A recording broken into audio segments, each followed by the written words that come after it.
საკვანძო სიტყვები იმისთვის, რომ დაწეროთ ძალიან კარგი მაღალი დონის ესე. რა თქმა უნდა, შეგიძლიათ გამოიყენოთ ასევე პრეზენტაციაში და საუბარშიც კი. წარმატებაზე საუბრისას, რა თქმა უნდა, შეგვიძლიათ ვთქვათ success, მაგრამ ასევე achievement, accomplishment, prosperity, career growth. როდესაც საუბრობთ ცოდნაზე, შეგვიძლიათ ვთქვათ knowledge, მაგრამ ასევე education, skills.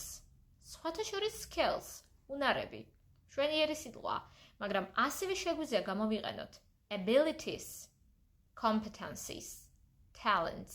თუ საუბრობთ გამოცდილებაზე, შეგვიძლია გამოვიყენოთ სიტყვა experience, მაგრამ ასევე practical knowledge, hands-on learning, real-world practice. თუ საუბრობთ მიზანდასახულობაზე, შეგვიძლია გამოვიყენოთ მშვენიერი სიტყვა determination, მაგრამ ასევე persistence, hard work, dedication.